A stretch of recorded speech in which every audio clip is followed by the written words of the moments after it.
91-жылы мен 12 жаштагы кичинекей өспүрүм элем. Элдар мырза, мен Бакыт мырзадан сурап атам да. Эми ал сизден сурайм да. мен өз оюмду айтып атам. Ачык айкын эле билдирип койсоңуз, Бакыт мырза, аны кагазга ороштун, этият болуштун ачык эле айтыңыз да. Корутундун жалпы 4 баракта жазып бергенбиз. Сиздер сүйлөгөндө аябай кунткой уктум да. Кечиресиздер, Биз отуруп алып туруп, алиги кыздын көңүлү, таздын көңүлү деп коллегаларыбыздын көңүлүн алып туруп, биринчи окуудан кабыл алып койгондо туура болбой калат. Надир Айжан, бул жерде багы биздин коллегалардын көңүлүн алыш эмес. Бул жерде биз реалдуу эле ар бири багы өзүнүн билген калыс нерсени айтып атабыз. Жаның кашайганда ачык сөз айтасың да. Рахмат. Кабминдин оюн угуп койсок, урматтуу депутаттар, бул мыйзам долбоору боюнча мына Бакыт мырза келип отурат. Бакыт мырза, ушул мыйзам долбоору боюнча өзүңүздүн эмеңизди берсеңиз, Кабминдин корутундусу кандай бүгүнкү күндө?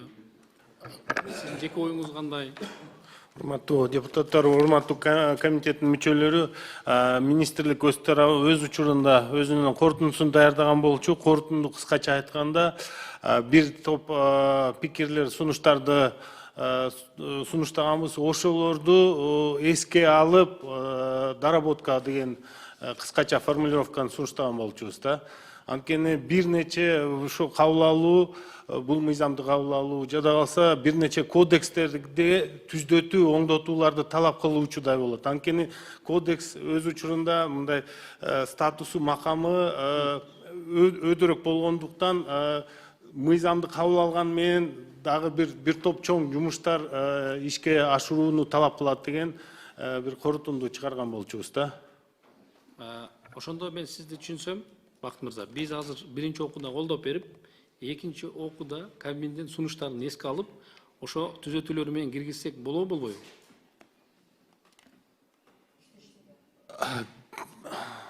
Доработкалардын сиз мындай ачык айкын айтсаңыз, же сиз макулсуз, же сиз каршысыз? Сиз азыр жалпы бул жерге сиз Кабминден келгенден кийин сиз жалпы Кабминдин ой пикирин жооп бергенге сиз укуктуусуз да? Азыркы учурдагы сунушталып аткан, каралып аткан редакция туура эмес келип калат деген ойдобуз, Кабминдин оюна. Демек, бүгүнкү күндөгү каралып аткан азыркы же болбосо мындай өтө орчундуу бир чоң доработкаларды талап кылат, бирок ал азыр ушу мүмкүн эмес болот. Бакыт мырза, аны экинчи окууда оңдоп кетсек болот да.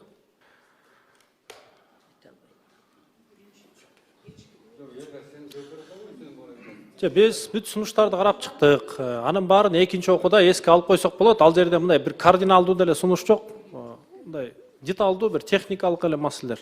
Элдар мырза, мен Бакыт мырзадан сурап атам да. Эми ал сизден сурайм да. Мен өз оюмду айтып атам. Бакыт мырза, сиз конкреттүү түрдө анда алдыңызда ушу кагаздар турат да, кайсыга сиздер макул эмессиздер, кайсы пункттарга макул эмессиздер, кайсы пункттарга сиздер макулсуздар. Ошол боюнча мындай ачык айкын эле билдирип койсоңуз, Бакыт мырза, аны кагазга ороштун, этият болуштун ачык эле айтыңыз да. Корутундун жалпы 4 баракта жазып бергенбиз. Мен оңдоп атайм 7 баракта. Ошонун баарын эске алгыча жаңыдан карап чыгышта туура болгудай да. Эми Бакыт мырза, мен урматтуу депутаттар, уруксат бересиздер. Мен сиздер сүйлөгөндө аябай кунткой уктум да, кечиресиздер. Бакыт мырза, азыр менчиктештирүү бул мыйзам долбоору карасаңыз 91-жылдан 24-жылга чейин деп кирип атат да, мөөнөтү кирип атат. Сиз мына Кабминде иштейсиз, көп жылдан бери иштейсиз. Менчиктештирүүдүн ошол убакта болгон максаты эмне экен? Сиз ошол убактагы өкмөттүн оюн, сиз бүгүнкү күндө ошолордон кийинки өкмөттүн мүчөсү болуп иштеп аткан катары ошол ой пикириңиз кандай ошолорго? Ошол убактагы чечимдерге? 91-жылы мен 12 жаштагы кичинекей өспүрүм элем, бирок анысына карабай негизги максат приватташтыруунун негизги максаты ошол кездеги экономиканын, пландуу экономиканы, рынок экономиканын принциптерин киргизүү, ошонун негизинде ошо жана приватташтыруу дагы бир шайман катары каралган болчу да. Ошол убактагы өкмөттүн ушул чечимдери туура болгонбу же туура эмес болгонбу? Ошондон да айтып койсоңуз. менчиктештирүү туура болгонбу, туура болгонбу? Эми менчиктештирүүнү мен кошулат элем. Сиз туура болгон же туура эмес болгон деп? Жок, баары туура же баары туура эмес деген. Мына сиз азыр бүгүн кабинеттин мүчөсүсүз, туурабы? Жок, заң орун басарсыз, туурабы? Кечиресиз. Министр. О, министр экономикасыз. Ооба. Мына сиз кечиресиз. 10 жыл, 20 жылдан кийин сиздин чечимиңиз боюнча дагы келечек муундар жооп берет да. Сиз дагы ошол 91-жылдан ошол 24 мурунку иштегендерге сиз жооп берип атасыз, жооп беришиңиз керек да. Ошол убактагы сиздин коллегаларыңыздын чечимдери туура болгонбу же туура эмес болгонбу? Мен дагы кайталап кетейинчи. Баарын туура же баары туура эмес деген бир аз кандай десе, Жок, мыйзам ошол убактагы чыккан мыйзамдардын баары ошол убактагы депутаттарыбыздын жогорку кеңештин депутаттарынын колдоо. Бакыт мырза, мага көңүл буртсаңыз, Асан мырза, сиз эме кылбай туруңуз, жолто болбой туруңуз. Туура болгон, бирок аткарылышы кээ бир жерлерде туура эмес болгон деп жооп берсеңиз туура болот эле да ошонун нерсе. Туурабы? Мен толугу менен кошулам. Туура чыккан. Бирок ошол эле туура эмес адамдар, арзан алган, жана туура эмес алып алгандар боюнча сиз айтсаңыз туура келмек да. кошулам.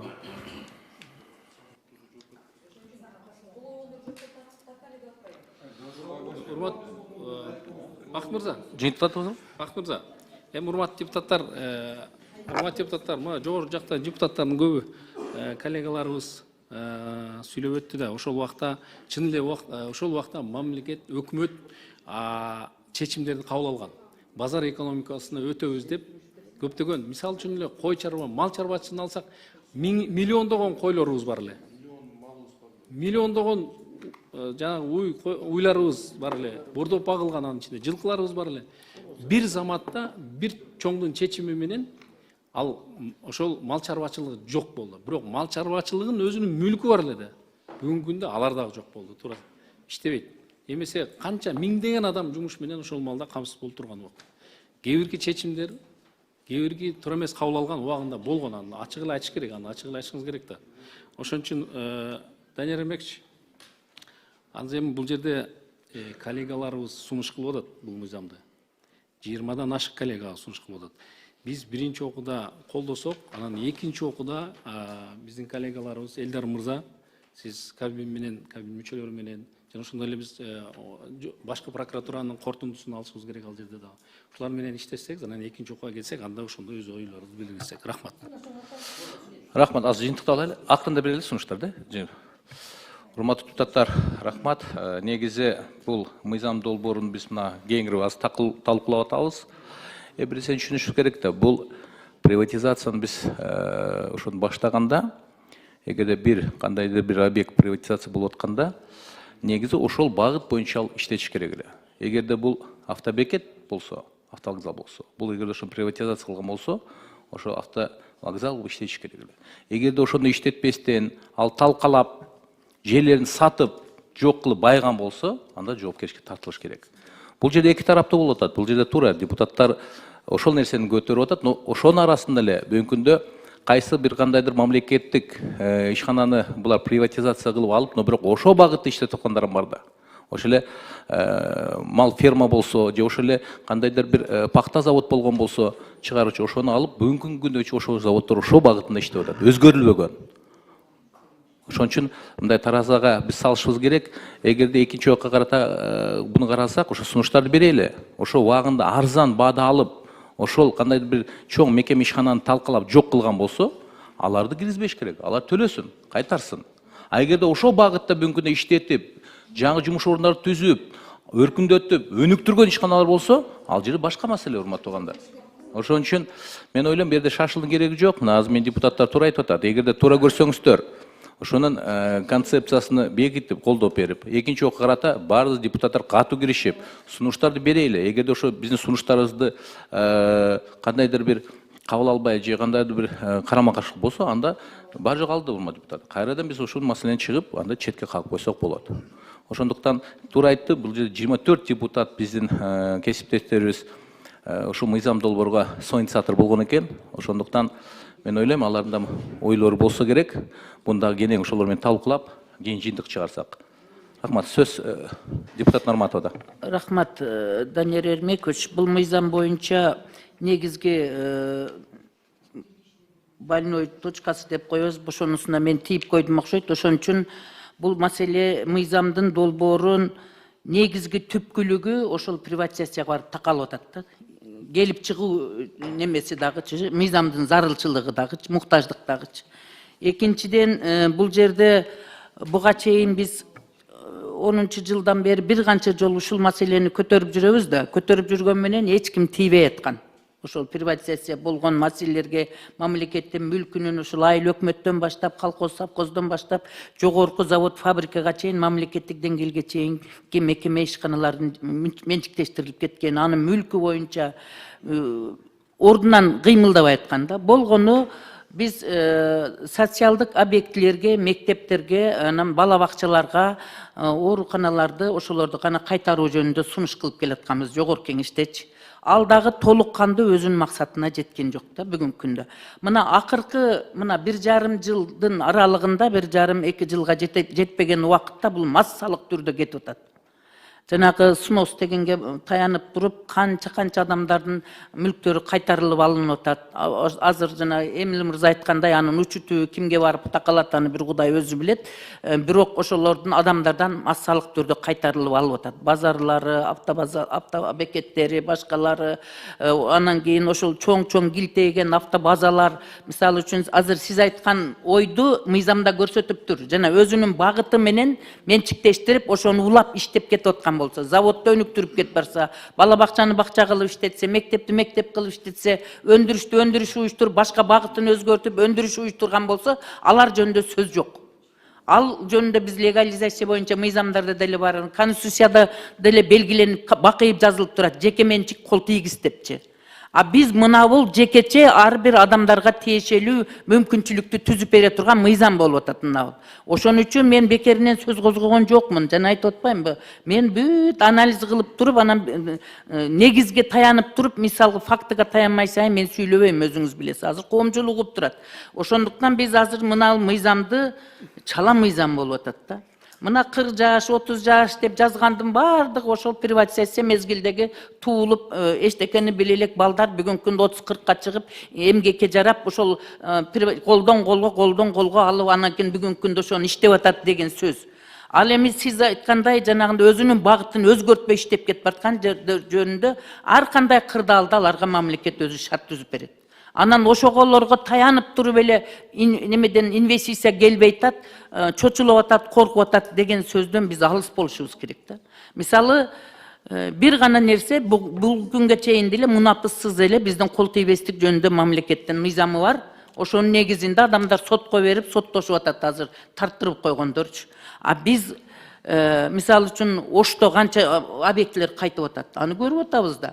Ошонун артынан ачыкка чыкпаган менен канча адам соттошуп, нараазычылыгын билгизип атат. Заман ушинтип турбайт да. Бир мезгил келет, адамдар өзүнүн жеке менчиги үчүн дагы мамлекет менен соттошо турган күндөр келет. Ошон үчүн мен мынтип айтат элем. Бул мыйзамды азыр күн тартибинен алып турайлык.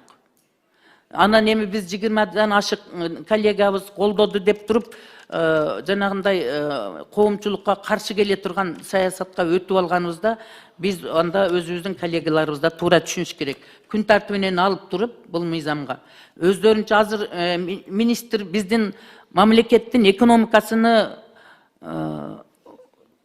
мыйзамдаштырып, багытын аныктап туручу экономика министринин жообун уктуңуздар, урматтуу депутаттар. Конкреттүү түрдө жооп айта алган жок. Ал киши да жоопкерчиликтен коркот, мисалы үчүн кадам таштагандан. Себеби бүгүнкү күндө өзүнө жараша жеке менчикти коргой турган мыйзам бар. Ал үчүн мыйзам иштеш керек жашоодо. Мыйзам иштеп турган мыйзамды иштетишти билбей эле кайра дагы мыйзам кабыл ала берсек болбойт да. Ошондуктан мен министрдин сөзүнө кошулуп туруп, өкмөт өзү чечкиндүү кадамга бара албай атат. Биринчи өкмөт өзүнүн конкреттүү сунушун айтыш керек да бул мыйзам боюнчачы. Биз отуруп алып туруп, алиги кыздын көңүлү, таздын көңүлү деп коллегаларыбыздын көңүлүн алып туруп, биринчи окуудан кабыл алып койгондо туура болбой калат. Мен калыстык сунушумду айтайын, жана мыйзамдуу күн тартибинен алып турсун дагы, буну жеткире пышырып иштетип кайрап келсин. Рахмат. Анда парламент укугу өткөрсүн, коомдук укугу өткөрсүн, көпчүлүктүн сунушуну кайла, өкмөт, Минэкономика өздөрүнүн пикирлерин жазуу түрүндө алып келип, берген корутундусун ошол жерде далилдесин. Рахмат. Талкуу болгондо. Ошон үчүн мен сунушумду колго салып күн тартибинен алып турайын. Рахмат, Ошол эле калыстык болот. Рахмат. Надира Айжановна, бул жерде баягы 24 Бул жерде кошоматчылык жок, башка жок. Али жаның кашайганда ачык сөз айтасың да. Рахмат. Надира Айжановна, бул жерде баягы биздин коллегалардын көңүлүн алыш эмес. Бул жерде биз реалдуу ар бири баягы өздүнүн билген калыс нерсени айтып атабыз.